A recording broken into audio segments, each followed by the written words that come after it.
Bismillahirrahmanirrahim.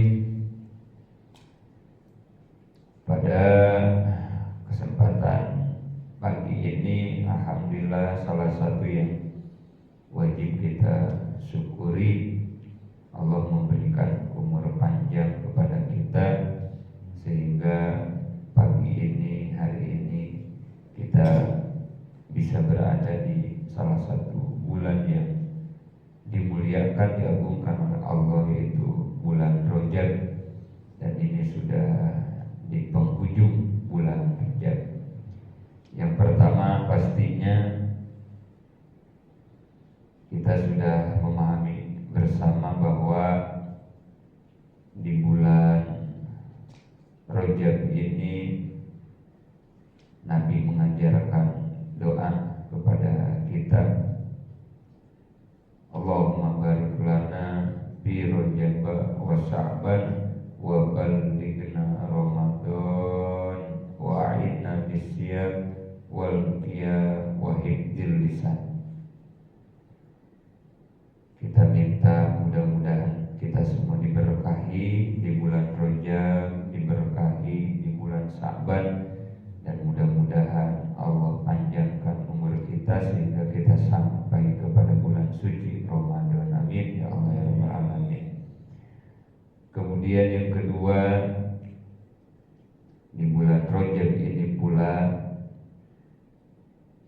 ada satu kejadian yang luar biasa yang disebut dengan kejadian Isra Mi'raj, yang sudah masyhur kita pahami bersama. Hanya yang pertama, bicara tentang Isra Mi'raj, yang harus kita pahami, Isra Mi'raj ini termasuknya kepada ranah akidah. Karena dalam agama ada ranah akidah, ada ranah ibadah, ada ranah akhlakul karimah. Bicara tentang Isra Mi'raj ini kaitannya dengan urusan akidah. Dalam akidah ada 3 yang harus kita pahami. Ada akidah uluhiyah, ada akidah nabawiyah, kemudian ada akidah sam'iyah. Isra Mi'raj termasuknya kepada akidah sam'iyah. Jadi wajib kita yakini bahwa telah terjadi Isra Mi'raj Kangjeng Nabi. Kalau kita tidak percaya, maka kita dinyatakan kafir, karena ini urusannya dengan akidah. Kalau dengan ibadah kan cuma dosa, tidak dikerjakan dosa kalau urusannya ibadah. Kalau urusannya akhlakul karimah tidak dilakukan jelek, itu doang kalau akhlak, nggak sampai dosa. Tapi kalau bicara akidah, kalau dilanggar kafir, berarti begitu. Maka wajib kita meyakini kejadian Isra dan Mi'raj. Dari ayat yang sudah masyhur kita pahami, Subhanallazi asra bi abdihi lailan minal masjidil haram ilal masjidil aqsa. Para ulama sepakat yang paling masyhur kejadian Isra Mi'raj itu terjadi di malam tanggal 27 Rajab. Kemarin berarti bertepatannya dengan hari Jumat kemarin ya, tanggal 27 Rajabnya. Nah, kemudian dari kejadian Isra Mi'raj ini, satu yang harus kita catat mungkin, bahwa ada satu tugas yang sangat luar biasa yang menjadi kewajiban kita yang diperintahkan oleh Allah, yaitu ibadah sholat. Dan istimewanya sholat, kalau ibadah yang lain Allah perintahkan itu di bumi, puasa, zakat, jihad, hijrah, semua perintah-perintah itu Allah perintahkannya di bumi. Beda dengan perintah sholat. Satu-satunya ibadah yang Allah perintahkan di langit yaitu sholat. Ini saking istimewanya ibadah sholat. Dipanggil nabinya, disuruh naik, kemudian baru diberikan kewajiban sholat. Maka itu sholat pun menjadi media sarana untuk kita bagaimana kita bisa langsung berhubungan kepada Allah Subhanahu wa Ta'ala. As-sholatu mi'rajul mu'minin. Sholat itu adalah tempat naiknya seorang mukmin menghadap Allah. Kemudian bicara juga tentang sholat, sudah pernah saya sampaikan bahwa sholat ini menjadi satu-satunya ibadah pula yang paling berat yang Allah berikan kepada kita. Wa innaha lakabiratun illa alal khoshiin. Sesungguhnya sholat itu berat kecuali bagi orang-orang yang khusyuk. Kenapa sholat menjadi berat? Satu, alasannya as-sholatu abwabul a'mal. Sholat itu menjadi pintu amal. Artinya apa? Awwalu ma yuhasabu yaumal qiyamah as-sholat. Nanti di akhirat ibadah yang paling pertama dihisab, diperiksa oleh Allah adalah sholat setelah urusan akidah dan bersuci. Sholat. Kenapa disebut pintu amal? Karena kalau ibadah sholatnya baik, maka amal yang lain bisa diterima. Tapi kalau ibadah sholat kita tidak beres, nggak diterima sama Allah, maka jangan harap ibadah yang lain sehebat, sebanyak, sebaik apapun nggak bakalan bisa diterima. Maka berarti penentu sholat mah gitu ya. Puasa kita pengen diterima, perbaiki sholatnya. Sedekah kita pengen diterima sama Allah, jaga sholatnya. Semua ibadah, karena pintunya ada di sholat. Ini yang harus dipahamkan juga. Jangan sampai banyak hari ini masyarakat yang masih salah memahami sudut pandang persepsi tentang masalah ibadah sholat. Akhirnya gara-gara salah, jadi salah beribadah, salah bertindak.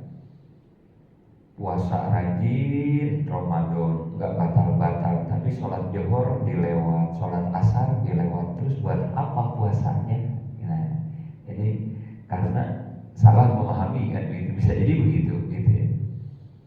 Jarah rajin sampai ke Jawa, ke Madura, dikerjain jutaan, dibayar ongkos misalnya, tapi selama jarah sholatnya ditinggalkan, buat apa? Jarah mah sunat, sholat mah wajib. Jangankan sama yang sunat, sama yang wajib aja sholat mah nomor satu, kan gitu.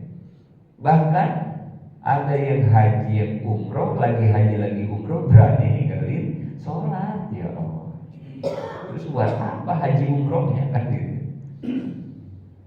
Sama tetangga baik, sama saudara baik, sama orang nolongin, pokoknya baik sama orang, tapi sholat nggak dijaga, nggak jadi apa-apa itu kebaikan kita. Ini salah satu yang harus dipahami sama kita bersama-sama, betapa sholat menjadi penentu diterima dan tidak diterimanya amal-amal kita yang lain, gitu. Jangan sampai salah memahami ini, gitu. Jadi kenapa sholat menjadi ibadah yang paling berat? Karena sholat adalah penentu amal, pintu amal. Maka setan pun beda. Kalau sama sholat mah beda, setan juga, gitu ya. Kalau ibadah yang lain mah nggak terlalu, setan nggak terlalu ngegodanya, ngeganggunya, ngehalanginnya nggak terlalu setan. Tapi kalau buat sholat mah, wah, nggak main-main.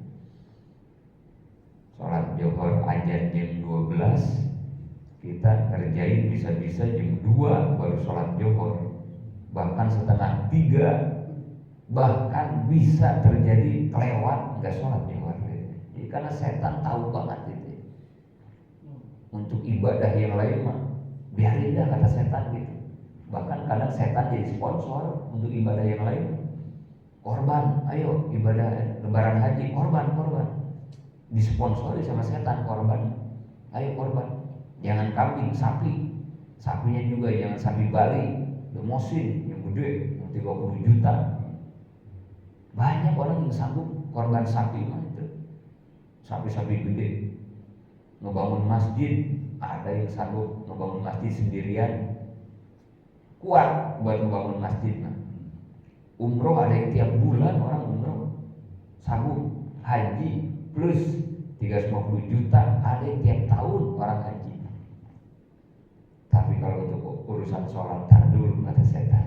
Karena dia tahu kalau kamu gagal sholatnya, maka semua ibadah kamu yang tadi, yang banyak, yang hebat, gak ada artinya nanti di hadapan Allah.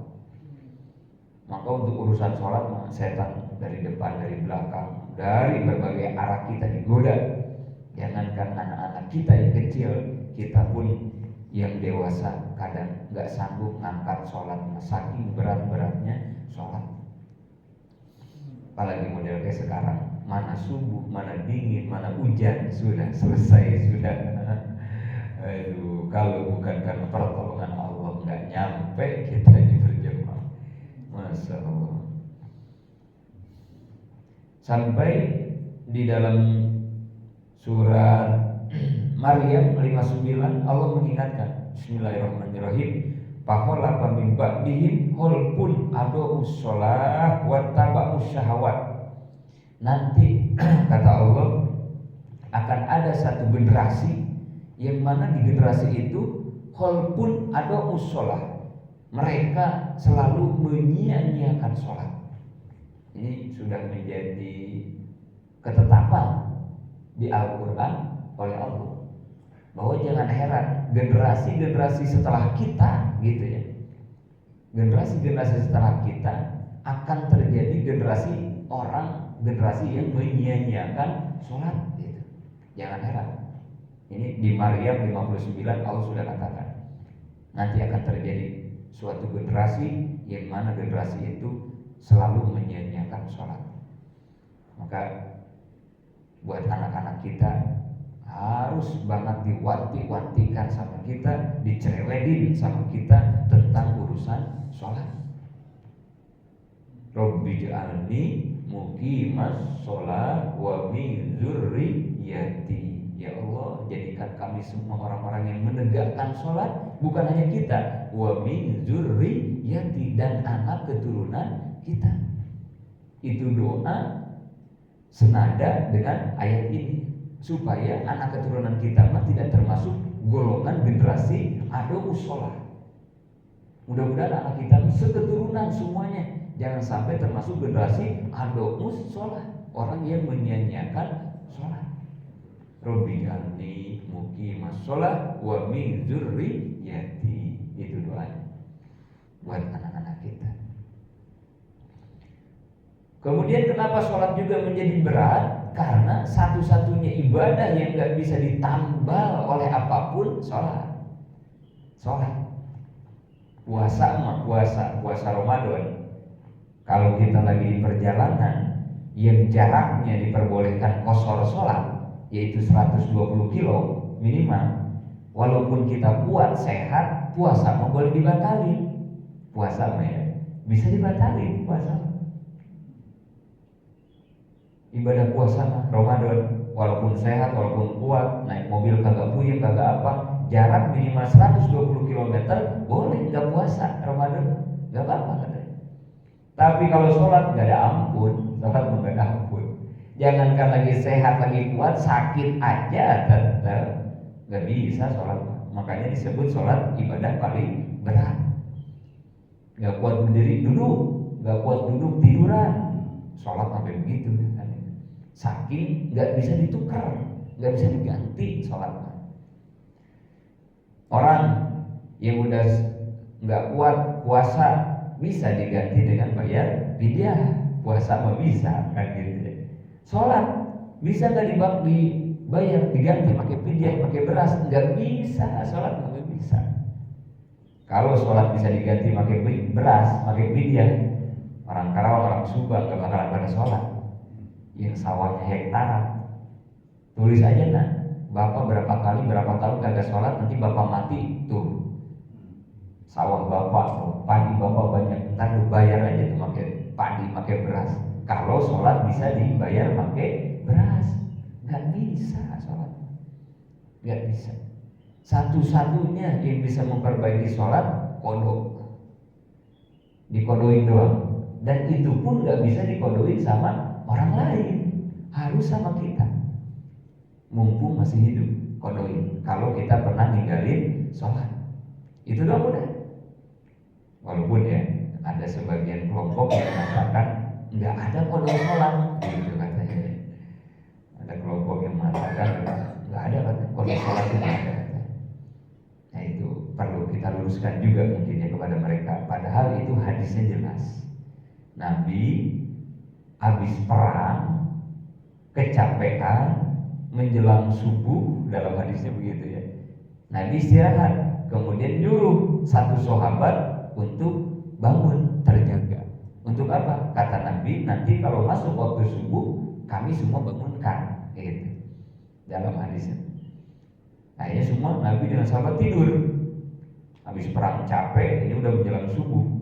Satu sahabat yang nungguin tuh, nungguin waktu subuh. Ternyata yang sahabat nungguin juga sama, habis perang juga capek. Namanya manusia, ngantuk, dia diem gak ada tempat kali, akhirnya sama ketiduran dia juga ya. Ketiduran, tidur semua akhirnya. Siapa yang paling dulu bangun? Kanjeng Nabi. Kenapa bangun? Karena matahari udah mulai tinggi, jadi udah mulai panas. Nabi juga bangun karena kesorot matahari. Begitu bangun ngaget Nabi. Lah ini tadi suruh ngebangunin kemana? Pas dilihat sama lagi tidur. Bangunin. Dia rasa malu yang besar kepada Nabi, dikasih tugas karena nggak benar kan gitu. Tapi apa kata Nabi? Wudu, langsung kita sholat. Artinya apa dari hadis itu? Nabi berarti waktu itu mengkodok sholat subuh. Berarti kalau kita pernah meninggalkan sholat, nggak ada lagi caranya kecuali harus dikodok. Bahkan ulama fikih ada yang ekstrim. Orang yang punya kodokan sholat haram sholat sunat. Bukan hanya sholat sunat, semua kegiatan yang sifatnya bukan fardu ain haram. Kalau orang punya kodokan sholat. Ini mungkin juga jadi catatan ya, karena rata-rata ya kita ya doyan ngaji udah agak tua, doyan sholat juga udah tua gitu ya. Kita biasanya dari mulai balik itu ya, dari balik umur 15 tahun itu kedoyan sholat ya. Kadang jaraknya ada yang 10 tahun, ada yang ya macam-macam ya. Nah itu tolong itu. Apa yang dulu pernah kita tinggalkan dari mulai balik itu udah sampai kita ingat suka sholat berapa puluh tahun, kodoin. Udah jangan pakai ada sholat sunat. Kalau kita punya hutang, kodo. Qobliyah kodoin, ba'diyah kodoin, waktu tahajud ngodoin, waktu duha ngodo aja, kita udah ngodo. Pakai kodo aja. Terus gimana? Kan saya pengen tahajud, jangan takut, kata Allah. Kalau kamu ngodo di waktu sholat tahajud, maka selain kodonya terbayar, pahala tahajud juga dapat. Jangan takut, Allah Maha Kaya, Maha Kasih Sayang. Jadi jangan merasa rugi gara-gara ngodo, saya jadi kagak tahajud, kagak duha. Jangan, karena pahalanya mah tetap dapat. Saya jadi nggak qobliyah ba'diyah, jadi nggak witir, nggak usah takut. Dengan mengodo pahala tersebut dapat. Kodoin sama kita. Ada apa yang begitu ya, ulama fikih yang ekstrim haram. Orang yang punya kodoan sholat sunat haram.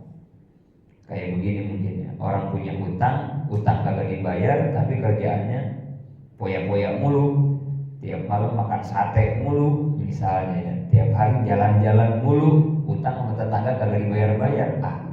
Nggak waras orang kayak begitu ya. Makan mie ayam apa poya-poya nggak wajib, bayar utang mah wajib. Kamu utang ke saya kagak dibayar, tapi tiap hari saya lihatin kamu beli durian. Nah, orang nggak waras begitu. Kata Allah, kamu punya utang sholat fardu, tapi kerjaannya tahajud, bukan tahajud mas sunat. Gitu. Itu pendapat ulama fikih yang ekstrim. Kenapa mengharapkan sholat sunat bagi yang punya hutang kodoan sholat fardu? Gitu. Itu kenapa sholat menjadi berat gitu. Gak bisa diganti sama apapun gitu. Ya walaupun ada sebagian yang mengatakan bisa dibayar pakai fidyah, bisa dikodoin sama orang lain, tapi ya itu kan pendapat gitu. Jadi kita mencari yang aman aja lah gitu ya. Sholat jangan sampai ditinggal.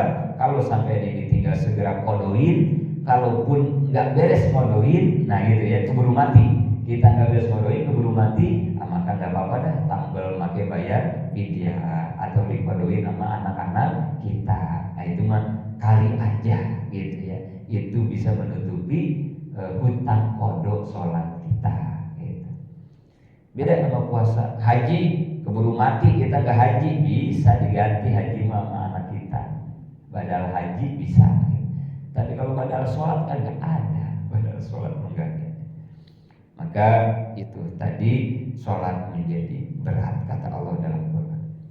Kemudian bicara tentang sholat juga ada yang harus kita perhatikan, terutama bagi kita para kaum laki-laki, bahwa ternyata untuk para laki-laki dianjurkan sholat itu dilakukan secara berjamaah. Ini yang harus diperhatikan juga. Nabi bersabda, sholatul jamaati afdolu min sholatil fard bisab'i wa isrina darajah. Sholat berjamaah itu lebih afdol, lebih utama daripada sholat sendiri. Perbandingannya 27 derajat.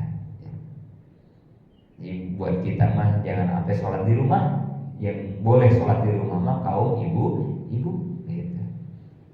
Sampai dulu ada sahabat Nabi yang buta, namanya Abdullah bin Umi Maktum.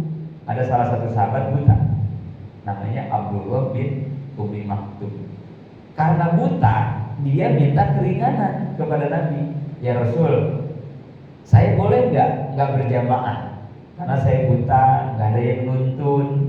Kalaupun harus ke masjid repot karena buta. Apa kata Nabi? Hal tasma'un nida'a bis sholah.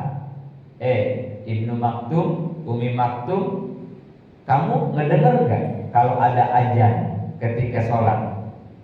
Ngedengar gak panggilan azan sholat kata Nabi? Apa kata dia? Mendengar ya Rasul.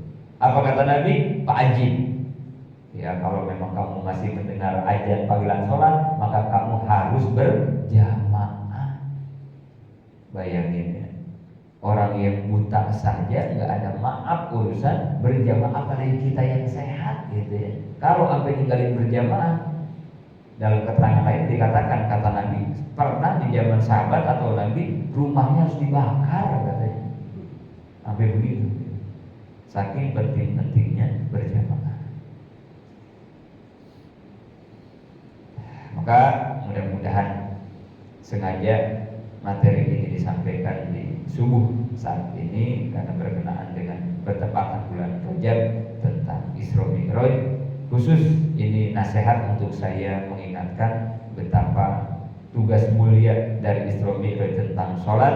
Kemudian bagi kita kaum laki-laki ternyata bukan hanya sholat saja, ada anjuran lain yang tidak kalah penting, yaitu berjamaah. Mudah-mudahan hikmah Isra Mi'raj kita bisa meningkatkan kualitas sholat dan pastinya menjaga berjamaah kita setiap waktu dalam sholat 5 waktu. Itu saja mungkin para jamaah sedikit yang bisa disampaikan.